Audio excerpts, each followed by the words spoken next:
बंगाल के चुनावी रण में सीएम योगी आदित्यनाथ पिंगला विधानसभा में जनसभा कर साधा विपक्ष पर निशाना। बोले बंगाल को टीएमसी की अराजकता से मुक्त कराएंगे। गरीब महिलाओं का अपमान करना विपक्ष की फितरत।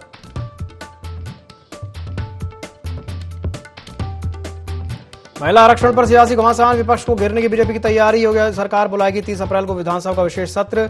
महिला आरक्षण से जुड़ा प्रस्ताव होगा पारित।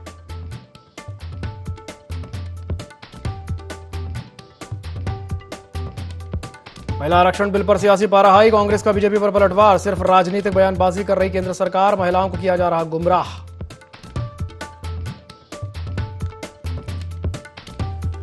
कानपुर में टप्पेबाज उल्टी गैंग का पर्दाफाश, पुलिस के चहत्ते चढ़े गिरोह के 5 सदस्य ऑटो में सवारियों पर उल्टी करके लूटते थे गहने और पर्स।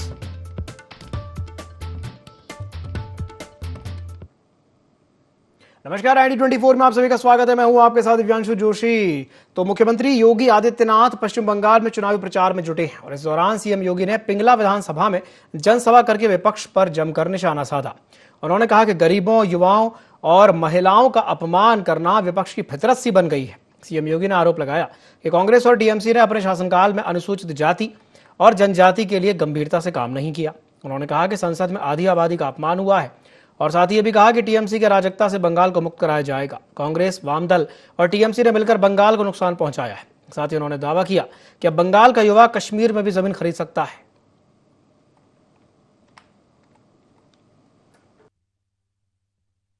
पिंगला का मतलब होता है गेरुआ, और यहां की जो माटी है ना, वह भगवा माटी होने के नाते पिंगला विधानसभा क्षेत्र भारतीय संस्कृति की उस आध्यात्मिक परंपरा का प्रतिनिधित्व करती है जो यहां की माटी ने देश और दुनिया को एक संदेश दिया है। कांग्रेस ने, टीएमसी ने, इंडी गठबंधन ने भारत के अंदर 60 वर्ष से अधिक समय तक शासन किया, लेकिन अनुसूचित जाति और जनजाति के बारे में इनके पास अपना कोई एजेंडा नहीं था। टीएमसी, कांग्रेस, डीएमके, एसपी, इन सब का भी हाल ही में संसद सत्र के दौरान कैसे नारी शक्ति बंधन अधिनियम को, जिसे प्रधानमंत्री मोदी जी 2029 में लागू करना चाहते थे, इन दलों ने उस संशोधन को पारित नहीं होने दिया। ये चीजें दिखाती हैं कि आधी आबादी का अपमान करना, नौजवानों का अपमान करना, अन्नदाता किसानों का अपमान करना और गरीबों का अपमान करना इनकी फितरत बन चुकी है। टीएमसी की अराजकता से मुक्त बंगाल बने, वंदे मातरम के 150 वर्ष के बाद यह साबित होकर के रहेगा। पहले कांग्रेस ने, फिर कम्युनिस्टों ने, 15 वर्षों में टीएमसी ने, जो बंगाल कभी भारत की अर्थव्यवस्था का ग्रोथ इंजन था, उस ग्रोथ इंजन को इन्होंने कंगाल बना करके रख दिया है। कैसे यह सरकार बांग्लादेश बॉर्डर पर फेंसिंग की कार्रवाई को रोक रही है। ममता दीदी कहती है कि अब खेला हो भी, और मैं तो उनसे कहना चाहता हूं 15 साल बहुत हुए, अब खेला बंद होगा और विकास शुरू होगा।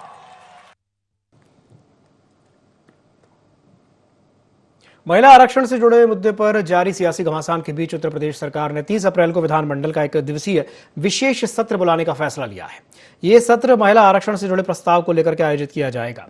सरकारी सूत्रों के अनुसार इस प्रस्ताव को कैबिनेट ने बाय सर्कुलेशन के जरिए मंजूरी दे दी है और अब इसे औपचारिक स्वीकृति के लिए राज्यपाल के पास भेजा जा रहा है। राज्यपाल की अनुमति मिलने के बाद प्रस्ताव को सदन में पेश करके पारित कराने की तैयारी है। बताया जा रहा है कि योगी आदित्यनाथ सरकार इस कदम के जरिए महिला आरक्षण पर अपना स्पष्ट रुख सामने रखना चाहती है। अभी हाल ही के दिनों में इस मुद्दे पर देश भर में राजनीतिक बहस तेज हो गई है।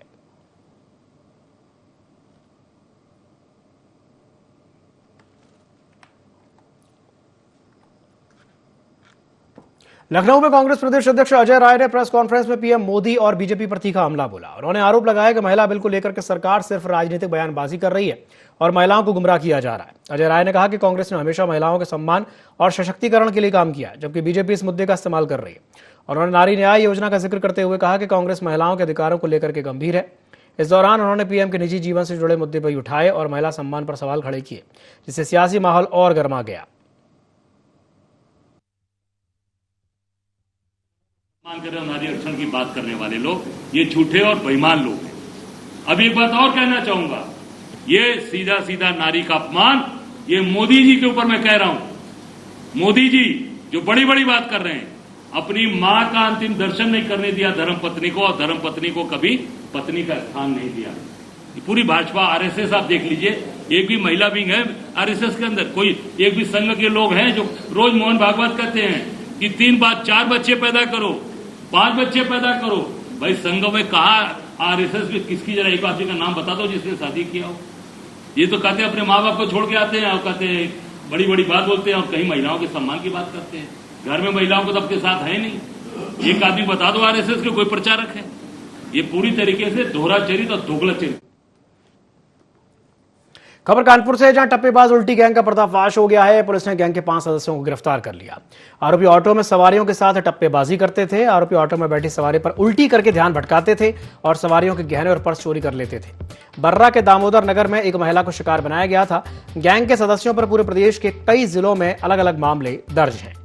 तो ये खबर आपको बता रहे हैं कानपुर से, जहां पर टप्पेबाज उल्टी गैंग का पर्दाफाश हो गया है। पुलिस के हत्थे गिरोह के 5 सदस्य चढ़ गए। ऑटो में सवारियों पर ये उल्टी करके उनके गहने और पर्स को लूट लिया करते थे। तो खबर आपको बता रहे हैं कानपुर से, जहां बर्रा के दामोदर नगर में एक महिला को इन्होंने शिकार बनाया था। अब इस मामले में गैंग के सदस्यों पर पूरे प्रदेश के कई जिलों में पहले से ही अलग अलग मामले दर्ज हैं। तो कानपुर से खबर आपको बता रहे हैं, जहां टप्पेबाज उल्टी गैंग का पर्दाफाश हो गया है। गैंग के सदस्य गिरफ्तार हो गए हैं। गैंग के 5 सदस्यों को पुलिस ने गिरफ्तार कर लिया है।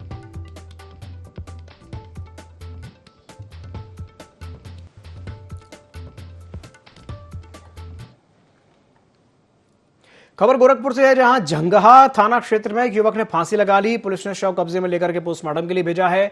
शराब के नशे में परिजनों से मारपीट करता था। मां के साथ थाना जाते समय रास्ते में उसने कदम उठा लिया था। मामले की जांच में पुलिस जुटी हुई है। तो ये खबर आपको बता रहे हैं गोरखपुर से, जहां झंगहा थाना क्षेत्र में एक युवक ने फांसी लगा ली। पुलिस ने शव को कब्जे में लेकर के पोस्टमार्टम के लिए भिजवाया है। शराब के नशे में परिजनों से मारपीट किया करता था और मां के साथ थाना जाते समय उसने रास्ते में ही कदम उठा लिया और फांसी लगाकर खुदकुशी कर ली। फिलहाल पुलिस मामले की जांच पड़ताल में जुटी हुई है। खबर आपको बता रहे हैं गोरखपुर से, जहां के झंगहा थाना क्षेत्र में एक युवक ने फांसी लगा ली है। पुलिस ने उसके शव को कब्जे में लेकर के पोस्टमार्टम के लिए भिजवाया है।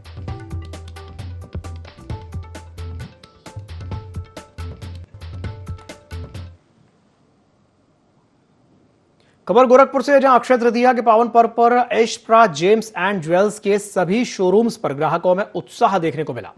इस शुभ अवसर पर बड़ी संख्या में लोग गोल्ड और डायमंड ज्वेलरी की खरीदारी करते नजर आए और कंपनी के द्वारा दिए जा रहे आकर्षक ऑफर्स का भी भरपूर लाभ उठाया। तो वही कंपनी के द्वारा अक्षय तृतीया के मौके पर गोल्ड ज्वेलरी के मेकिंग चार्ज पर 40% तक की छूट और डायमंड ज्वेलरी में मेकिंग चार्ज पर 100% तक की छूट दी जा रही है, जिससे ग्राहकों को किफायती दरों पर खरीदारी का शानदार अवसर मिला है।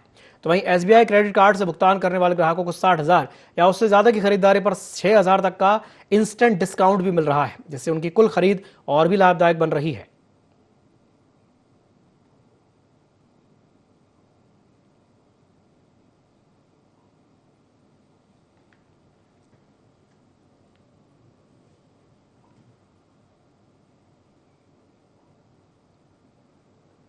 बिजनौर के नटौर थाना क्षेत्र के गांव मीमला मुस्तफाबाद में एक तरफा प्यार के चलते सनसनीखेज वारदात सामने आई है, जहां एक सिरफिरे आशिक फैजान ने युवती पर चाकू से ताबड़तोड़ करीब 6 वार करके उसे गंभीर रूप से घायल कर दिया। घायल युवती को तुरंत अस्पताल में भर्ती कराया गया, जहां उसका इलाज जारी है।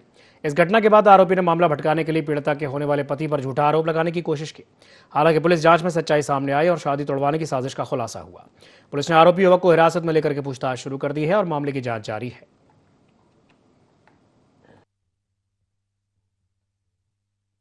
थाना नेटौर का एक प्रकरण संज्ञान में है, जिस संबंध में मुख्य क्षेत्राधिकारी धामपुर द्वारा अवगत कराना है कि थाना नेटौर के मीमला मुस्तफाबाद निवासी एक 19 वर्षीय युवती पर अभियुक्त फैजान के द्वारा प्रेम प्रसंग के चलते चाकू से हमला किया गया, जिसमें युवती घायल हुई। उसे उपचार हेतु सीएचसी भिजवाया गया, जहां से उन्हें जिला अस्पताल भेजा गया। डॉक्टरों द्वारा अभी उनकी स्थिति सामान्य बताई जा रही है। अभियुक्त फैजान को पब्लिक की सहायता से पुलिस हिरासत में ले लिया गया है।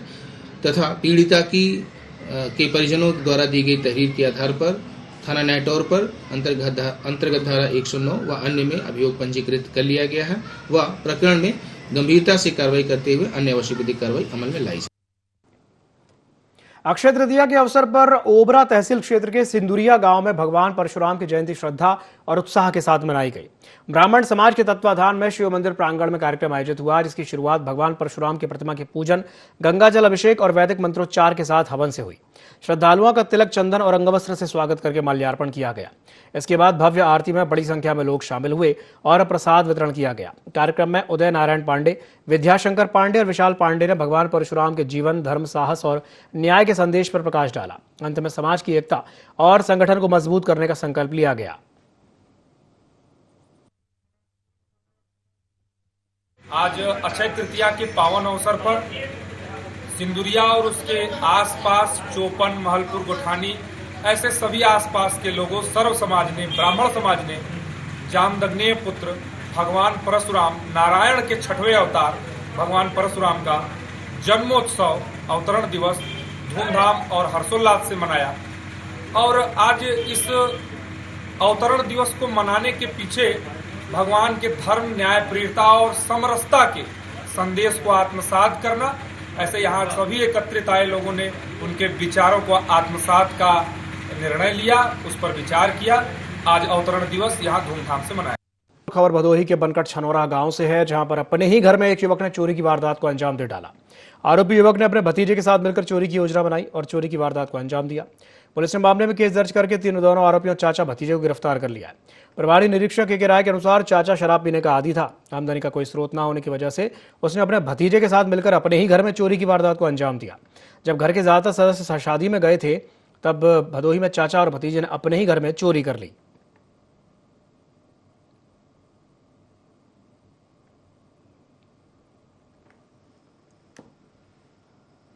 बांदा में स्मार्ट मीटर और बिजली कटौती से परेशान एक दूल्हा बारात लेकर के जिलाधिकारी कार्यालय पहुंच गया और विरोध प्रदर्शन किया। दूल्हा कुलदीप ने बताया कि उसकी बारात महोबा के खन्ना जा रही थी, लेकिन शादी से पहले बिजली विभाग ने घर की सप्लाई ही काट दी। उसका कहना था कि स्मार्ट मीटर लगने के बाद से बिजली बिल डबल आ रहा है, जिससे भरना भी मुश्किल हो गया। घर में शादी का माहौल होने के बावजूद बिजली न होने से सभी को परेशानी हो रही है। तो बुंदेलखंड इंसाफ सेना के अध्यक्ष नोमानी ने आरोप लगाया कि प्रीपेड मीटर के कारण उपभोक्ताओं का अकाउंट माइनस में चला जाता है, जिससे आधी रात में बिजली काट दी जाती है।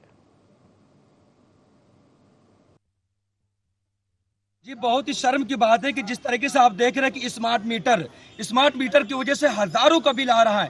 इंसान जितना पैसा कमा नहीं पा रहा है, उससे कहीं ज्यादा बिजली के बिल आ रहा है। इसलिए आज हम लोगों ने ये मांग की है, एक अनोखा प्रदर्शन करके। आज देख रहे हैं आपके सामने दुल्हा है, दुल्हा को मैंने आज लाया प्रशासन के सामने, ताकि बिजली विभाग शर्म के मारे डूब सके और जो भी स्मार्ट मीटर है उसे बंद करके जो पुराना मीटर है उसे लागू किया। इसलिए इन तमाम मुद्दों को लेकर के आज अनोखा प्रदर्शन करके आज हम लोगों ने दूल्हे को प्रशासन के सामने, डीएम ऑफिस के सामने खड़ा किया है, ताकि बिजली विभाग वाले शर्म के मारे डूब सके और स्मार्ट मीटर को बंद करके एक पुराना मीटर वो लागू कर सके, ताकि जो भी लोग हैं वो चैन की नींद सो सके। इन्हीं तमाम मुद्दों को लेकर आज हम लोग यहाँ ज्ञापन देने के लिए। शाहजहांपुर में सैटेलाइट बस अड्डे का भव्य उद्घाटन प्रदेश के परिवहन मंत्री दयाशंकर सिंह ने किया। इस दौरान जनप्रतिनिधियों, अधिकारियों और स्थानीय लोगों ने उनका जोरदार स्वागत किया। मंत्री ने फीता काटकर बस अड्डे का शुभारंभ करते हुए कहा कि सरकार यात्रियों को सुरक्षित और बेहतर परिवहन सुविधा देने के लिए प्रतिबद्ध है। नवनिर्मित बस अड्डे में प्रतीक्षालय, पेयजल, शौचालय, टिकट काउंटर और पार्किंग जैसी आधुनिक सुविधाएं भी उपलब्ध कराई गई हैं। इससे न केवल शहर बल्कि आसपास के जिलों के यात्रियों को भी लाभ मिलेगा। मंत्री ने अधिकारियों को निर्देश दिए हैं कि व्यवस्थाओं में कोई लापरवाही न हो। उद्घाटन के बाद क्षेत्र में खुशी का माहौल देखा गया।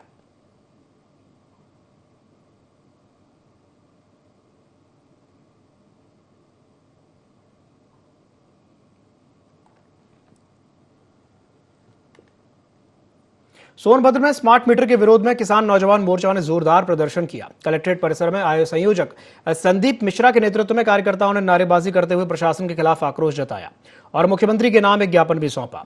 प्रदर्शनकारियों ने आरोप लगाया कि स्मार्ट मीटर में खामियों के कारण बिजली बिल अत्यधिक बढ़ गए हैं, जिससे खासकर ग्रामीण क्षेत्रों में गरीब आदमी बहुत परेशान है।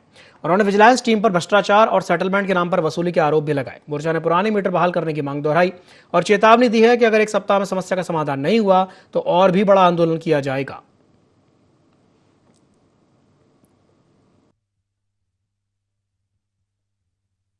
आज हम लोग एक हफ्ते पहले बिजली विभाग जो हेडक्वार्टर का मुख्यालय है बिजली विभाग का, उसको घेरने का काम किया था और एससी बिजली विभाग से एक बात कही थी कि तत्काल स्मार्ट मीटर पे रोक लगाई जाए और जहां जहां भी गांव गरीब किसानों के घर पे जो स्मार्ट मीटर लगे तत्काल उन्हें हटाया जाए। एक हफ्ते का किसान नौजवान संघर्ष मोर्चा आपको समय देता है और इसी बीच हमने आशीष गोयल जी से और चीफ मिर्जापुर से बात किया था, तो उन दोनों लोगों ने हमें आश्वस्त किया था कि भैया इस पे बस कार्रवाई मिश्रा जी हो रही है, लेकिन हम इस कार्रवाई से संतुष्ट नहीं हैं कि इन्होंने स्मार्ट मीटर पे रोक लगाया है। हमें पूरी तरह से जिन भी गरीब परिवारों के घर पे स्मार्ट मीटर लगे उसको तत्काल उखाड़ करके मैनुअल मीटर लगाया जाए। किसान नौजवान संघर्ष मोर्चा की यही मांग। खबर हरदोई के पिहानी क्षेत्र के ग्राम पंडरवा के किले में अचानक से लगी भीषण आग लग गई, जहां देखते ही देखते आग ने विकराल रूप धारण कर लिया। आग में घर में रखा अनाज, कपड़े, फर्नीचर और जरूरी कीमती सामान जलकर खाक हो गया। मौके पर ग्रामीणों ने घंटों मशक्कत के बाद आग पर काबू पाया। घटना में किसी तरह की कोई जनहानि नहीं हुई है, लेकिन आर्थिक रूप से काफी नुकसान हुआ है। हालांकि ग्रामीण शॉर्ट सर्किट या चूल्हे से निकली चिंगारी की आशंका जता रहे हैं, लेकिन आधिकारिक पुष्टि अभी बाकी है। ग्रामीणों ने प्रशासन से पीड़ित परिवारों को तत्काल आर्थिक सहायता, खाद्यान्न और अन्य आवश्यक सुविधाएं उपलब्ध कराने की मांग की है।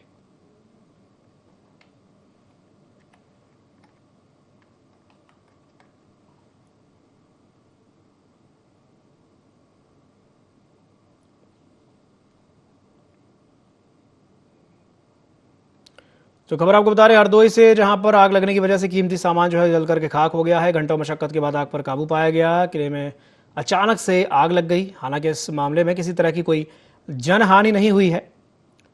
घंटों मशक्कत के बाद आग पर काबू पा लिया गया।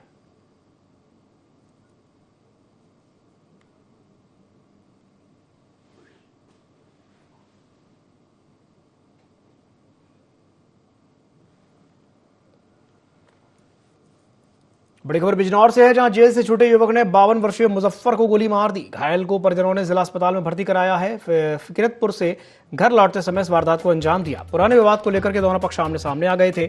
रगड़पुर गांव में तनाव है, पुलिस बल तैनात किया गया है। मामले की जांच जारी है। तो ये खबर आपको बता रहे हैं बिजनौर से, जहां जेल से छूटे युवक ने 52 साल के एक व्यक्ति को गोली मारी है।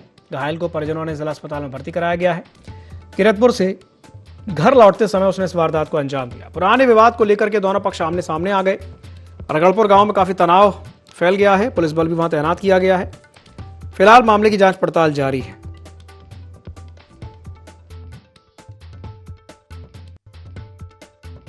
थाना क्षेत्र कीरतपुर के ग्राम रगड़पुरा से एक व्यक्ति को गोली लगने की सूचना प्राप्त हुई थी, जिस सूचना पर तत्काल स्थानीय पुलिस फील्ड यूनिट टीम के साथ मौके पर पहुंची, जहां परिजनों द्वारा बताया गया कि 52 वर्षीय मुजफ्फर को किसी अज्ञात व्यक्ति के द्वारा बाएं कंधे पर गोली मार दी गई है। पुलिस द्वारा तत्काल उपचार हेतु उन्हें अस्पताल ले जाया गया, जहां प्राथमिक उपचार के बाद उन्हें जिला अस्पताल के लिए रेफर कर दिया गया। डॉक्टरों द्वारा मजरूब की हालत सामान्य बताई जा रही है। परिजनों से तहरीर प्राप्त कर शीघ्र सुसंगत धाराओं में अभियोग पंजीकृत किया जा रहा है तथा घटना के सफल अनावरण के लिए टीम लगाकर घटना का अनावरण किया जाएगा। शेष अन्य विधिक कार्यवाही सुनिश्चित कराई जाए।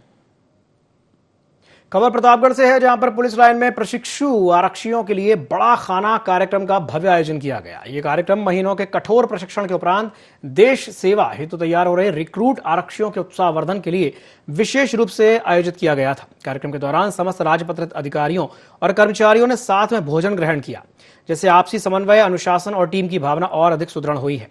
बड़ा खाना कार्यक्रम ने पुलिस परिवार के मध्य सौहार्द और एकजुटता को मजबूत करने का काम किया है।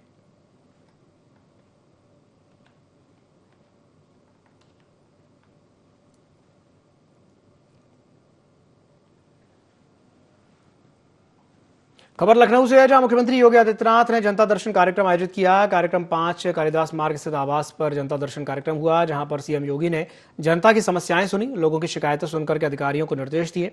जन समस्याओं के शीघ्र और प्राथमिकता के साथ निस्तारण के उन्होंने निर्देश दिए। बड़ी संख्या में समस्याएं लेकर के वहां लोग पहुंचे थे। तो मुख्यमंत्री योगी आदित्यनाथ ने जनता दर्शन कार्यक्रम आयोजित किया, जहां सीएम योगी ने लखनऊ में लोगों की समस्याएं सुनी, अधिकारियों को शीघ्र और त्वरित निराकरण के निर्देश दिए हैं। लोगों की समस्याओं को सीएम योगी आदित्यनाथ ने बड़े ही ध्यानपूर्वक और धैर्यपूर्वक सुना।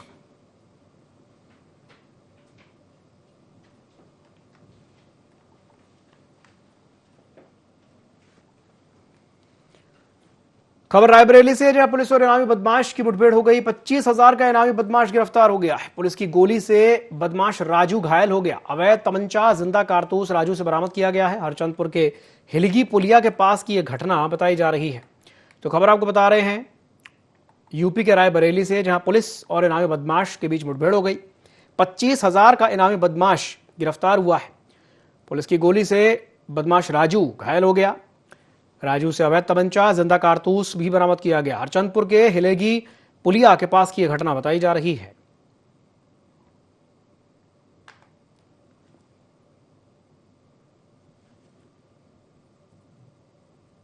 रायबरेली पुलिस ने अपराधियों के खिलाफ अभियान चलाते हुए बाइक चोरी करने वाले गैंग का पर्दाफाश किया है।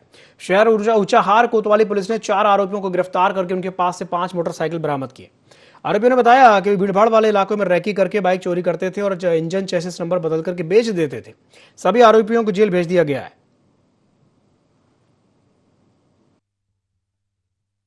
शिक्षक महोदय द्वारा अपराधियों के खिलाफ जो अभियान चलाया जा रहा था, उसी के अनुक्रम में एक बहुत अच्छी सफलता प्राप्त हुई है।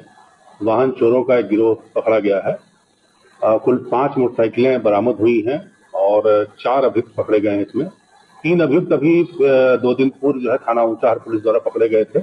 उसी के क्रम में कोतवाली पुलिस द्वारा एक अन्य अभियुक्त को आज गिरफ्तार किया गया है और ये कोतवाली नगर का रहने वाला सना प्रकाश में आया था। तो आज कोतवाली पुलिस ने इसको गिरफ्तार करने में सफलता पाई है। इसके पास से भी चोरी की एक मोटरसाइकिल बरामद।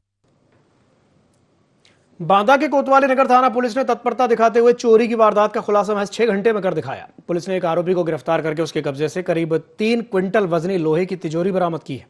मुखबिर की सूचना के आधार पर की गई त्वरित कार्रवाई से आरोपी को दबोचा गया। मामले में आगे की कानूनी कार्रवाई जारी है।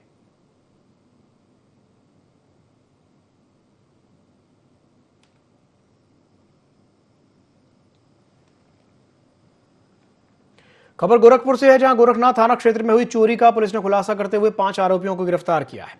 आरोपियों में मुस्तकीम, सलमान, मोहम्मद कैफ, नादिर बेग और विशाल अग्रहरी शामिल हैं। पुलिस ने आरोपियों के कब्जे से 1 लाख नकद, 191 ग्राम चांदी, चोरी के पैसों से खरीदी गई बाइक, स्कूटी और मोबाइल फोन बरामद किए। सीओ रवि कुमार सिंह ने बताया कि सीसीटीवी फुटेज के आधार पर आरोपियों की पहचान की गई है।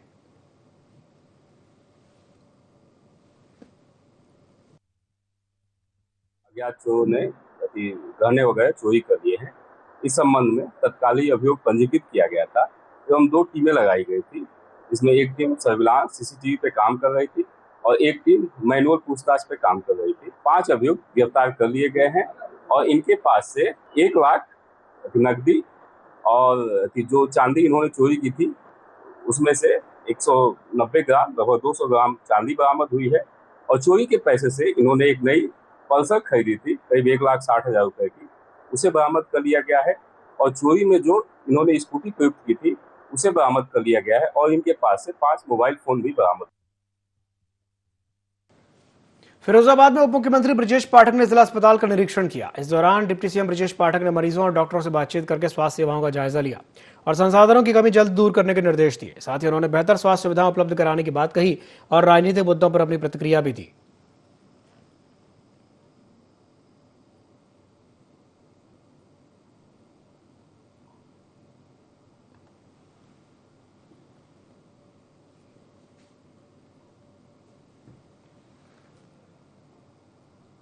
इसी के साथ बुलेटिन में फिलहाल के लिए इतना ही। दीजिए इजाजत, नमस्कार।